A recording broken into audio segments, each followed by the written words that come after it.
Assalamualaikum, balik lagi sama aku Evi. Hari ini aku mau nyeritain ke kalian kegiatan yang aku lakuin apa aja selama berada di yayasan. Terus PT atau yayasan mana yang ngebantu aku sampai memproses bisa kerja di Taiwan sini. So, tonton video ini sampai akhir ya.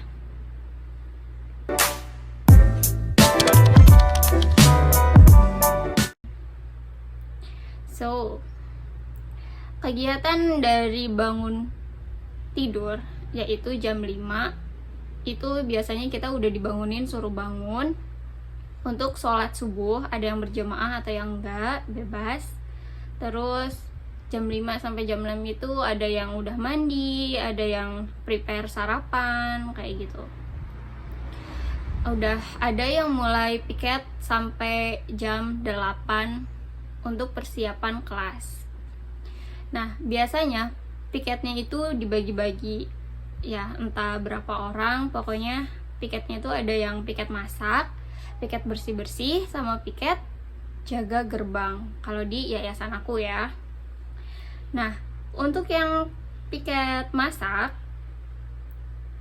biasanya itu kegiatannya kita pergi ke pasar, terus nyiapin makan 3 kali untuk semua orang yang ada di PT atau di yayasan itu, termasuk untuk menyediakan atau menjamu tamu yang datang ke kantor atau ke yayasan tersebut gitu. Terus nanti di akhir, biasanya di jam mau tidur atau sebelum berdoa malam, itu kita ngasih rincian berapa jumlah uang yang dikeluarkan untuk seharian hari itu makan gitu, total keseluruhan semuanya. Terus untuk yang piket bersih-bersih itu biasa kayak ada nyapu, ngepel, terus lap-lap kayak gitu. Ngebersihinnya juga itu semua seluruh yayasan dibersihkan, mulai dari kamar lose, kamar guru gitu, terus kamar-kamar yang punya yayasannya atau yang punya kantornya, ruang tamu, terus musola, ruang belajar, asrama kayak kan asramanya dibagi-bagi tuh, ada asrama Taiwan untuk yang ke Taiwan, asrama Hong Kong atau asrama Singapura, pokoknya dibagi-bagi. Tetap kita juga yang yang ngepiketin, yang ngebersihin, untuk sapu ngepelnya doang gitu. Nah, untuk bersih-bersih juga kalau ada motor sama mobil itu juga dicuci, gengs. Tiap hari itu dicuci. Terus ada yang nyiram bunga sama bersih-bersih halaman juga gitu.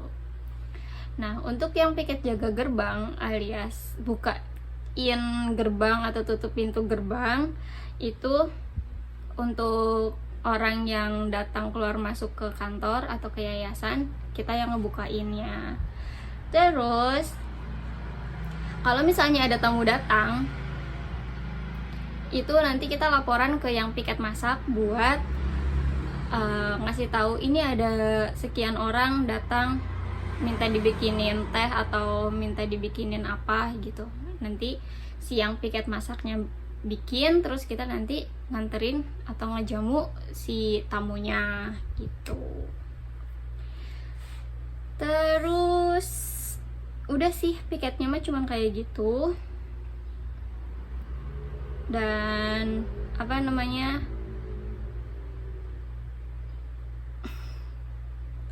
ya piketnya kayak gitu. Terus semua yang piket itu tetap harus mengikuti kelas. Jadi kita tuh diatur sedemikian rupa biar si yang piket sama belajar di kelas itu tetap sama-sama jalan gitu. Karena kan absensinya menggunakan fingerprint pakainya biasanya jempol gitu, yang bisa buat ngedetect si orang ini hadir apa enggak. Nah kan fingerprintnya itu satu orang minimal itu 60, harus 60 kali, dan itu nggak boleh kurang. Kalaupun lebih,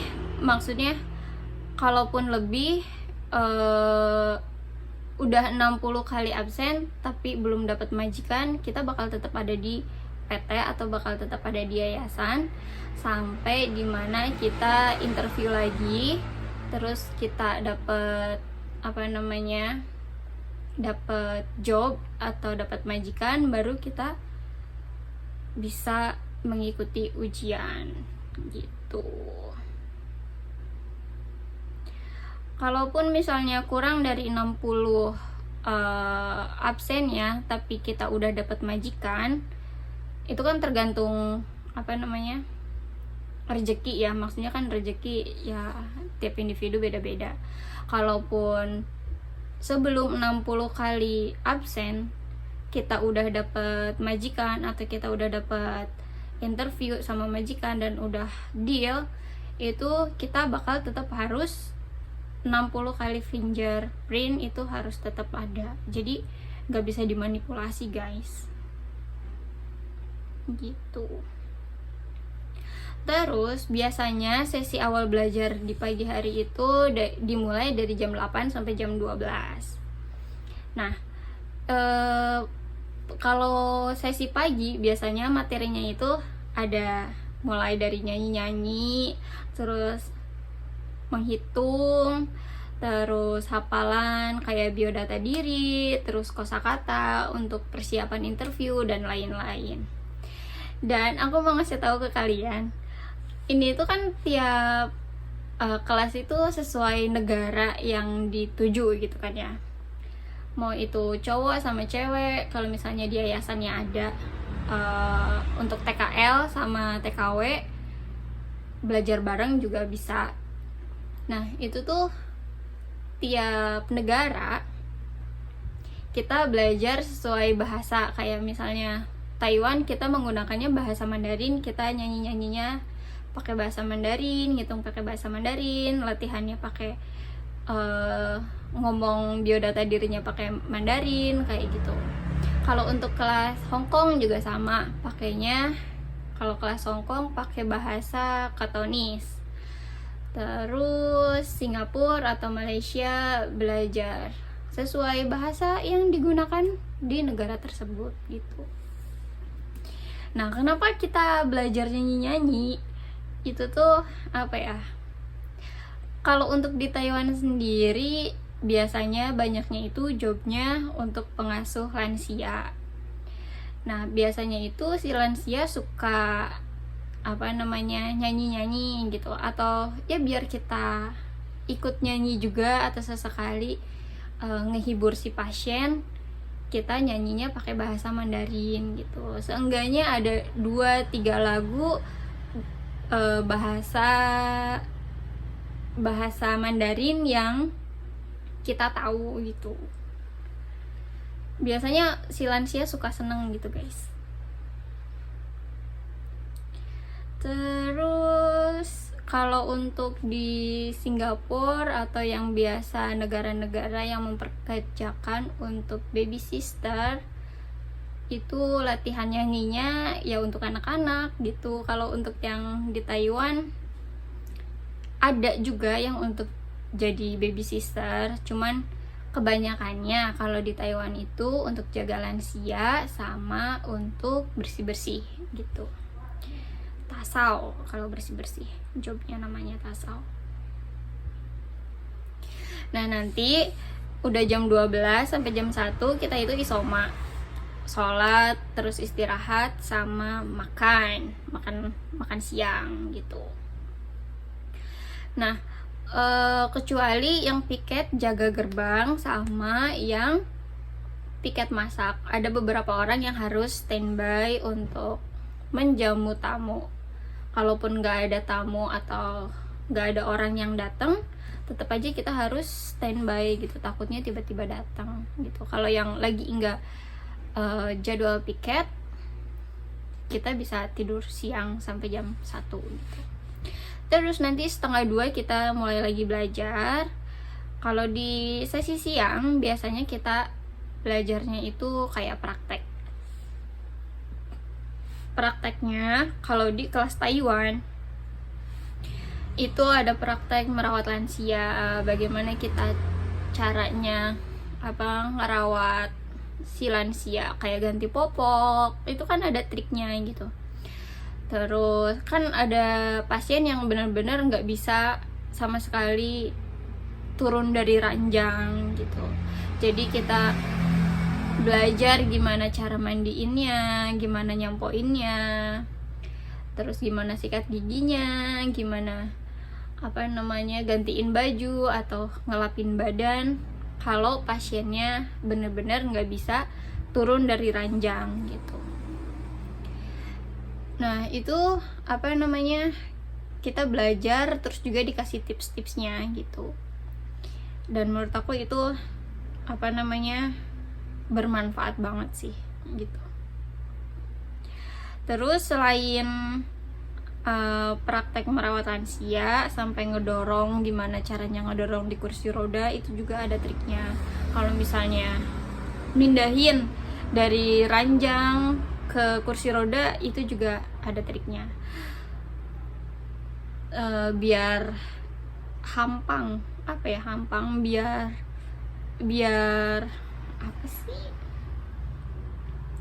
biar enteng, gimana caranya itu kita juga dikasih triknya gitu.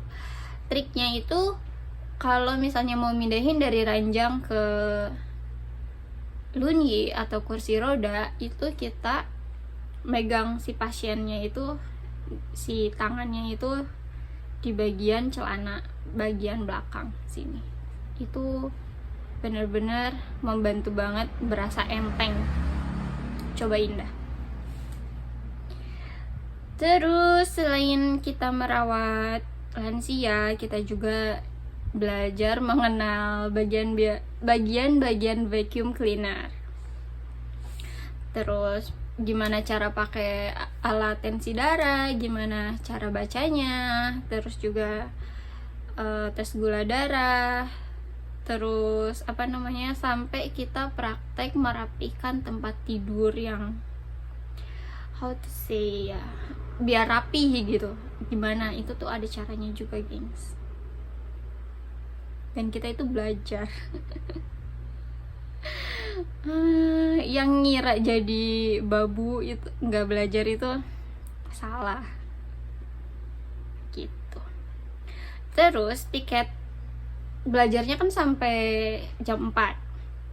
Nah jam 4 sore nanti yang piket bersih-bersih lanjut piket bersih-bersih sama kayak gitu, nyapu ngepel. Setelah sudah, terus nanti sholat asar, mandi, terus sholat maghrib, makan malam. Habis sholat isya biasanya handphone itu dibagiin. Nah handphone dibagiin, dikumpulinnya itu dari jam 8 sebelum kita mulai belajar. Terus dibagiinnya jam 7 setelah habis sholat isya gitu. Nanti habis sholat isya di situ ada yang belajar, ada yang teleponan, entah itu ke teman, kerabat, saudara, keluarga, atau siapa gitu.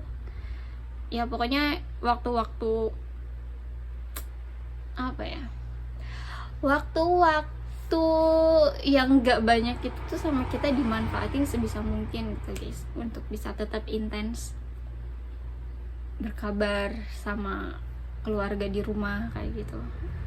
So sad. Terus juga ada yang benar-benar belajar mati-matian, takut nanti di tesnya nggak bisa, soal interview sama majikan kayak gitu juga. Aku kadang kasihan juga sama yang maksudnya ibu-ibu gitu ya, yang udah berumur, harus ngapalin lagi gitu, harus belajar lagi. Itu yang bikin aku sedikit sakit hati juga sih tapi gimana lagi ya, itu perjuangan mereka untuk keluarganya gitu. Terus kalau yayasan-yayasan yang lain yang pernah aku tahu, yang pernah aku alami juga, terus ya dengar-dengar dari teman-teman juga, kan ada beberapa PT yang beda juga. Nah itu HP hanya dikasihin cuman 1 hari, yaitu Sabtu sore dikasihin, Minggu malamnya itu dikembaliin, gengs. Itu apa ya, dibilang fokus banget buat belajar, oke gitu, tapi menurut aku stres banget sih kalau misalnya harus 1 minggu sekali dibagiinnya gitu. Apalagi nanti setelah beres ujian atau apa, kan nggak ada waktu yang intens buat bisa komunikasi lebih lama. Apalagi kalau misalnya tiba di sini dapat majikan yang nggak dibolehin megang handphone, atau trouble apalah gitu ya, masalah apa gitu ya gitu. Jadi menurut aku handphone itu apa ya, nyawa. Apalagi untuk kita ini yang emang hiburannya nggak ada lagi gitu selain handphone gitu kan, gitu. Pelepas stres lah, gimana sih. Terus begitu aja, terus ngelakuin piket belajar ya kayak gitu, sampai begitu ujian tiba, waktu ujiannya tiba.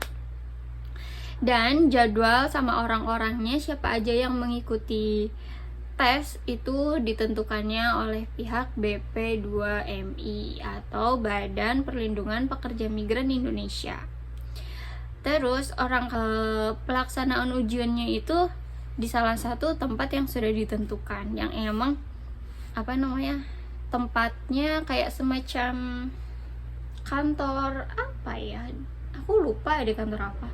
Itu tuh ada beberapa gedung.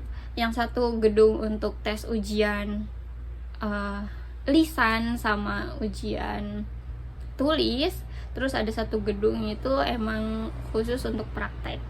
Nah tempat ujian khusus prakteknya itu emang bener-bener didesain ya gitu, sekat di sini untuk yang praktek membersihkan kamar mandi misalnya, terus di sini untuk merawat baby, di sini untuk gimana caranya ngerawat lansia, terus praktek masak juga, nanti masakan kita juga dinilai gitu sama si penguji. Terus cara tadi merapihkan tempat tidur itu juga sama, nanti juga dinilai. Pokoknya apa yang kita dipelajari di PT, dan ya pasti bakal ada ujiannya gitu, sama kayak kita belajar lagi gitu, kayak sekolah gitu. Nah untuk di PT aku sendiri ada juga beberapa teman yang nggak lulus gitu, jadi nggak semuanya lulus ujiannya. Tapi meskipun begitu tetap bakal nanti ada ujian ulang sampai lulus, baru nanti maybe kayak dapat surat atau apa yang dikasihkan ke kantor atau yayasan, baru nanti mungkin kita bisa proses untuk pengajuan visa kayak gitu. Dan di tempat pengujiannya itu bukan hanya satu PT dari yayasan aku aja gitu, tapi itu tuh campur. Dulu kan aku di Cilacap ya kan, nah mungkin di satu kota Cilacap itu kan ada banyak banget PT. Nah hari dimana ujian tiba dari beberapa PT di satu kota pun datang untuk sama mengikuti ujian gitu. Jadi di situ tuh benar-benar banyak banget nama yayasan yang ngebantu aku selama aku proses ke luar negeri sampai aku terbang. Itu aku ikut ke PT Aluidah Jaya Sentosa yang ada di Adipala Cilacap. Ya, ke situ. Terus apa ya? Peraturannya menurut aku nggak begitu ketat semacam PT-PT yang lain.